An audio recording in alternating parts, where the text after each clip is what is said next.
Welcome to my channel. This is Bruce the Boss, and today's topic is Facebook fact checkers have been exposed as fraudulent. Thank you, John Stossel. By the way, before we get into that, if you're not already subscribed to the channel, don't forget to smash on that subscribe button. Your subscriptions go a long way with allowing me to produce more content, more videos, to get them out there to counter a lot of the manipulation and or one-sided arguments that social media seems to only want to have. And don't forget to like this video, comment on this video. Again, your engagement on this channel help out the exposure of my videos in a big way so that we can have these conversations that, again, social media seems hell-bent on trying to suppress. Now, to the story. If you haven't heard, John Stossel is actually suing Facebook. I was first introduced to him as an 80s baby a long time ago on one of ABC's flagship Friday night shows called 2020 with legendary reporters and or journalists Hugh Downs and Barbara Walters.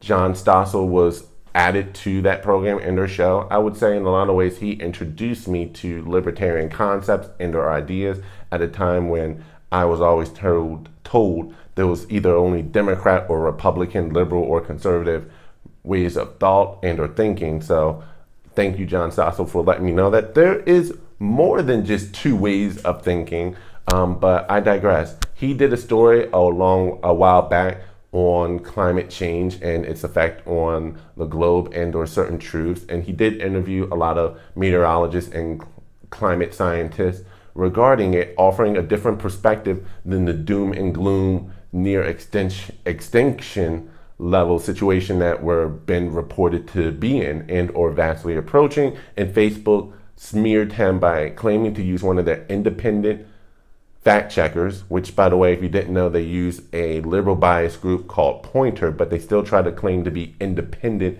fact checkers, and mislabeled his content as misleading, fake news, or false information, which then resulted in not only a smear campaign against the integrity of his journalistic work and their efforts, but also, it did hurt his bottom line because Facebook was where he was getting the majority of his views. That one video in question did get over 24 million views.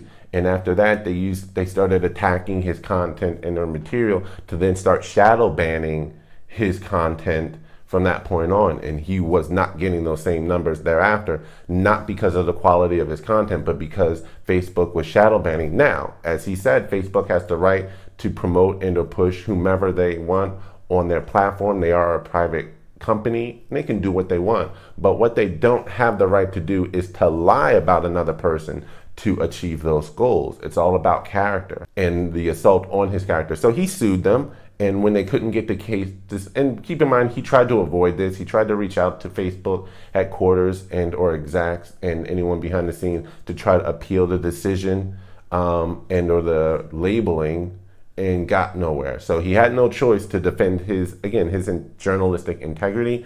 And now the Facebook lawyers, or metaverse, whatever you want to call them nowadays, has now admitted that their fact checkers are not truly fact checkers, but rather they have just now admitted in court that this is opinion, and therefore should dismiss any defamation charges because you are free to have your opinion.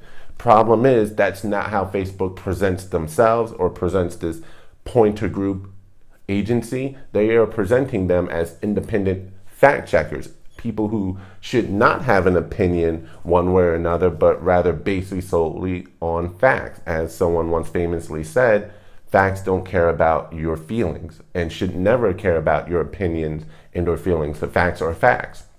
For instance, I competed in the MS 100-mile bike ride this past September. The goal in my training this past year was to try to finish that 100-mile ride in under 5 hours, probably more so closer to 4.5.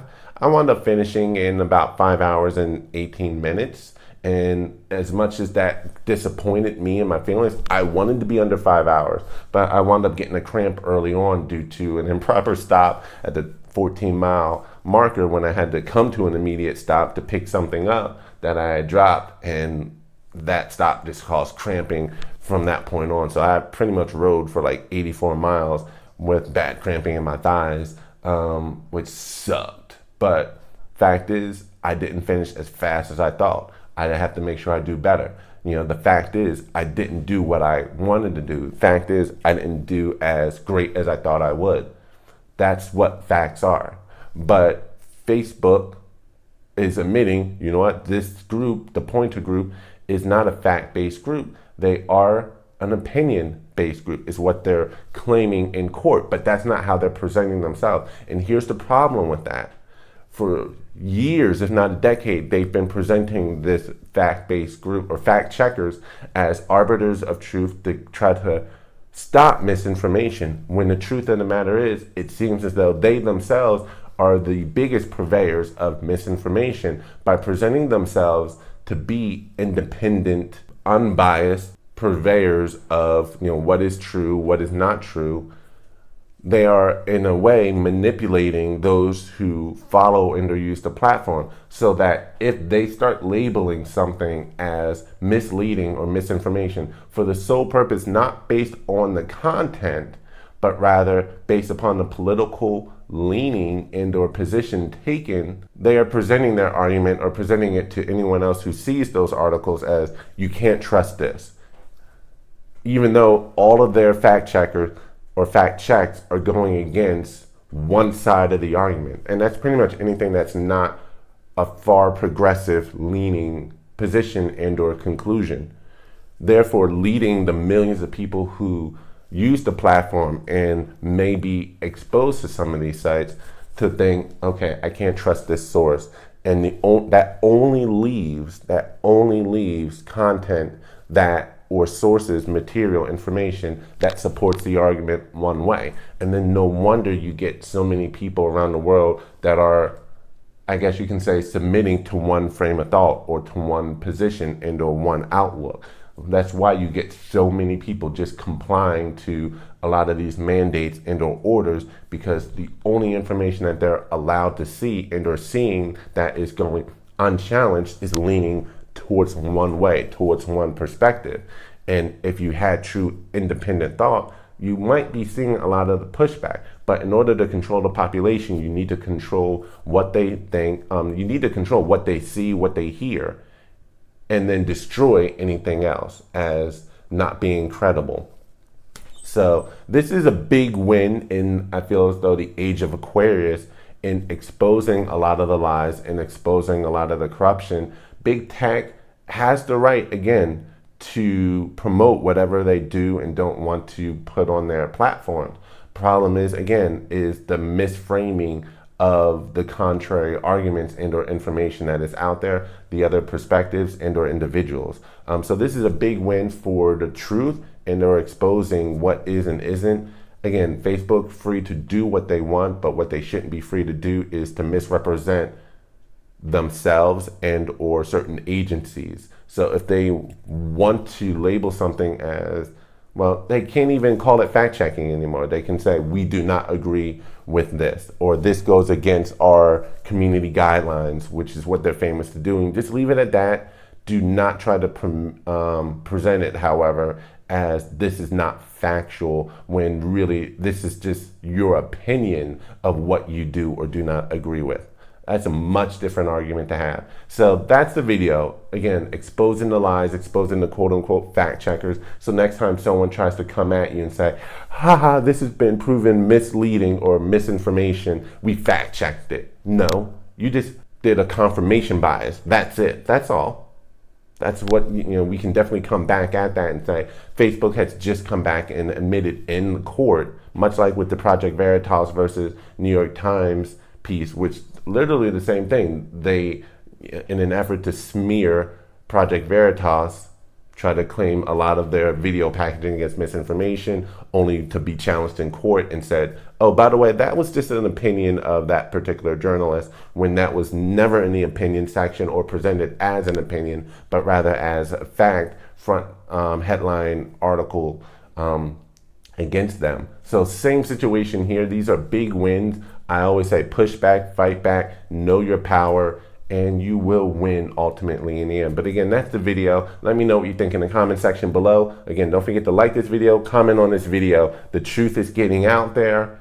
Know your truth, know your power. And I do want to end with at least this, is your default position should always be that of question everything.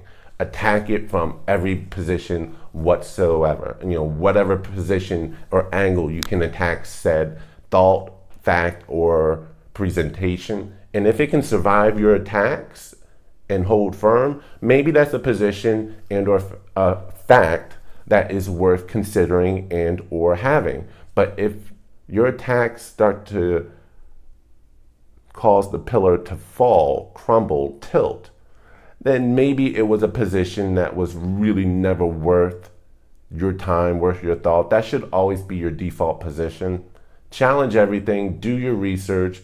You got to look at every possible angle, use every possible resource. I like how Laura Logan once said in an interview about a year, maybe 2 years ago, how while we can admit that so many sources out there are biased one way or another, or pushing their perspective from their particular leaning, problem is you have Breitbart and Fox News on one side. Let's admit, they're coming at it from a right-leaning or libertarian-leaning perspective to some degree. But then every other outlet, whether you're talking about CBS, NBC, ABC, CNN, MSNBC, and all of their local affiliates, are all coming at it from another perspective, a singular perspective practically. And then you have the Facebooks and the Twitter and the YouTube confirming all of that and or sharing said perspective, plus the New York Times, Washington Post, LA Times, the list goes on, all coming at it from the same perspective. And the weight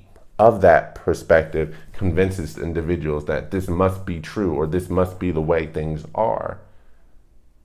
And that's why I say it's very important for you to challenge everything you hear, regardless of the source, and actively seek out other content or other information on said topic.